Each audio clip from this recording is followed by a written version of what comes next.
وأشهد أن لا إله إلا الله وحده لا شريك له، وأشهد أن محمدًا عبد الله ورسوله. خاطبه ربنا في القرآن فقال له: إنك ميت وإنهم ميتون.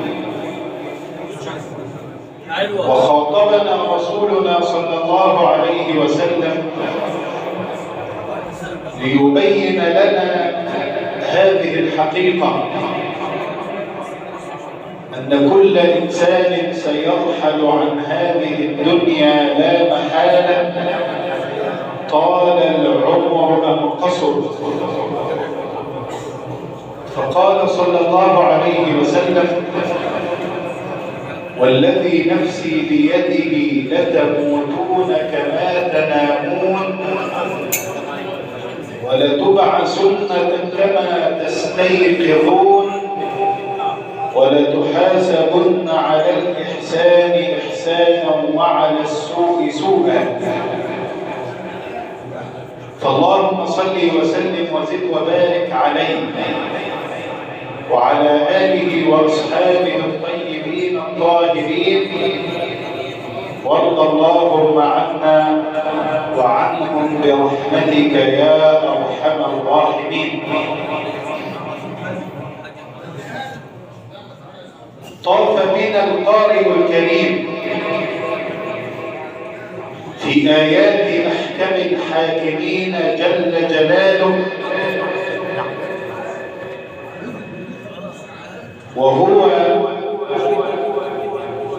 يطالعنا قول الله تبارك وتعالى: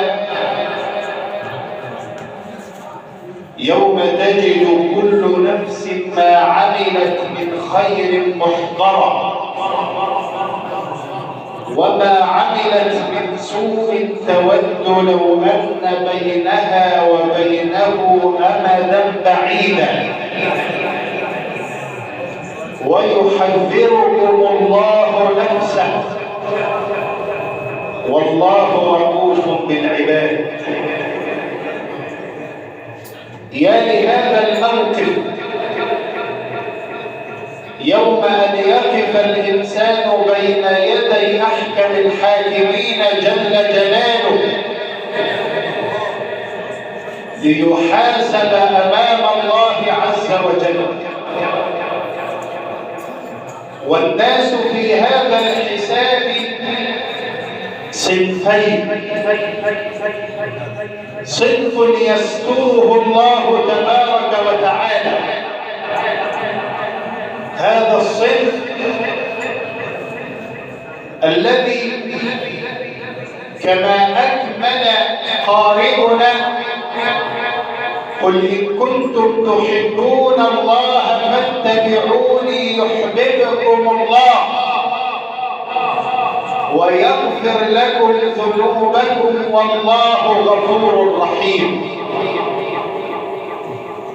هذا الصنف المستور في الدنيا والمستور في الآخرة أيضا. ربنا ستر في الدنيا وستر في الآخرة، وكأني بالعبد المستور هذا وهو واقف بين يدي الله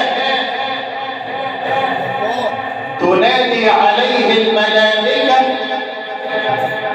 وينادي عليه رب العالمين سبحانه وتعالى ليتقدم للسؤال فلان فلان أو فلانة بنت فلان. لكن عجيب جدا إن الإنسان لما ينادى من قبل رب العالمين سبحانه وتعالى ليتقدم فلان ابن فلان، فخلي بالك ده الأسماء متشابهة، يعني في كم ألف وكم مليون اسمه السيد، وكم مليون وكم ألف اسمه أحمد، وقد يتطابق في الاسم، يبقى في اسم متشابه. طب امال الملائكه بتعرفوا ازاي؟ سؤال برضه يعني، الملائكه بتعرفوا ازاي ان هو ده اللي عليه الدور في السؤال؟ انتوا عارفين ازاي؟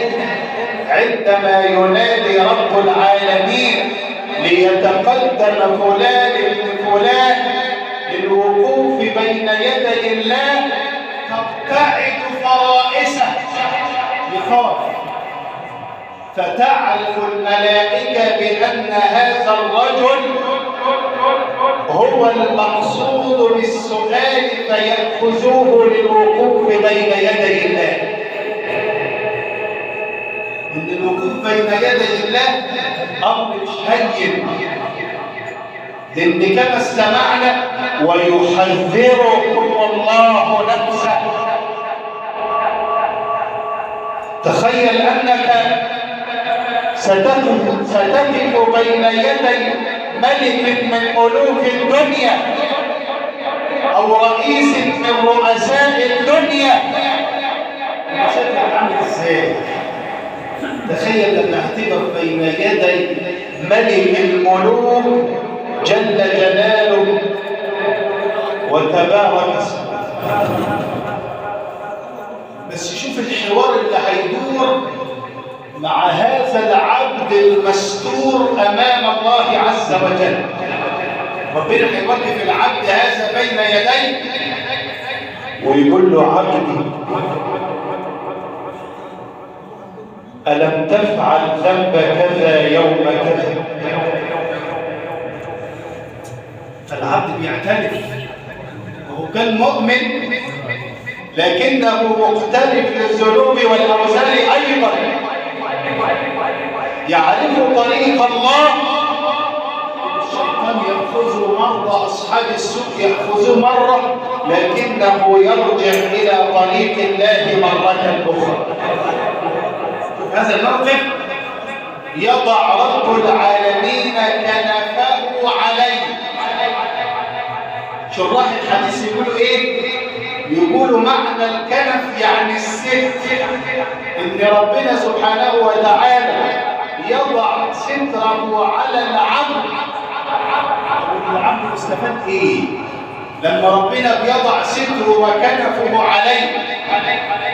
تخيل لما ربنا بيضع ستره على هذا العبد فلا يسمع أهل المحشر ما يدور بينك وبين الله عز وجل. مش يسمع انك انت مستور عند الله عز وجل، مستور من عند الله. يقول الله له: عبدي ألم تفعل ذنب كذا يوم كذا؟ ألم تفعل ذنب كذا يوم كذا؟ أما تتذكر أنك عصيتني في يوم كذا؟ العبد يقول: ربي فعلت، أيوة أنا معترف بذنوبي وأوزاري، لكني تبت إليك، فهل قبلت توبتي يا أحكم الحاكمين؟ فيجيب عليه رب العالمين: عبدي سترتك في الدنيا واليوم أسترك بين يديك. كرم رب العالمين سبحانه وتعالى: سترتك في الدنيا واليوم أسترك بين يديك. طيب لما ربنا يستره ايه اللي يحصل له؟ يؤتى كتابه بيده اليمينية، بيده اليمين، ويحاسب حسابا يسيرا. ويقوم هو في أرض المحشر يأخذ هذا الكتاب فرحا ويقول: اقرءوا كتابي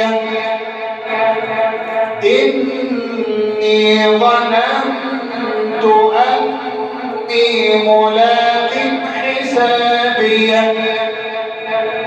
الله.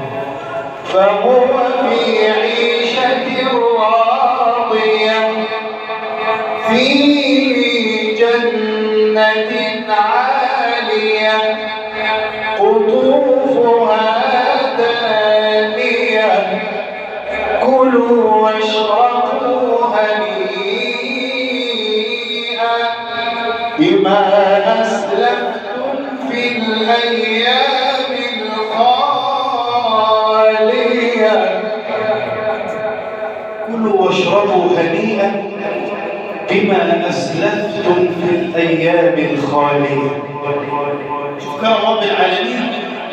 طب الصنف الثاني عياذا بالله من هذا الصنف، ليتقدم فلان بفلان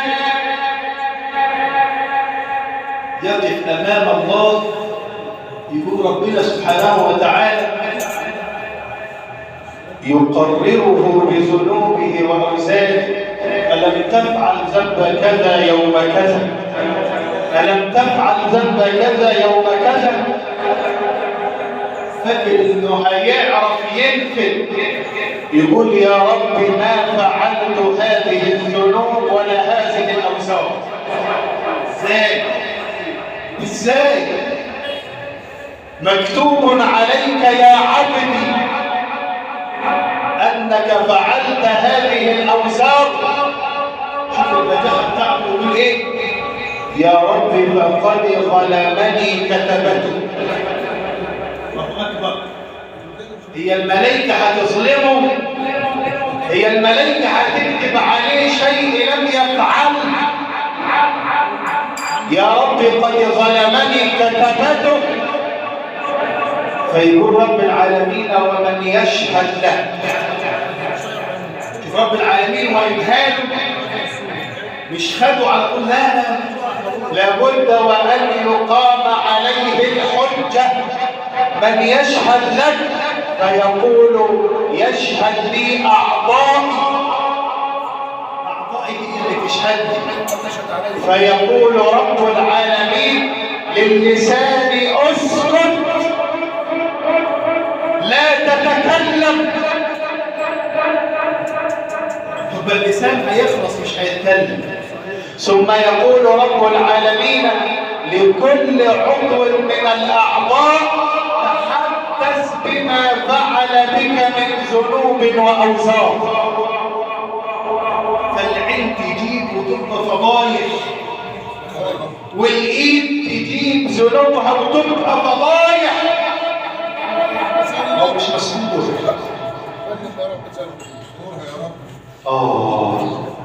علشان كده كما استمعنا من قارئنا أيضا الطاعة هي اللي هتوصلك لهذا السنة.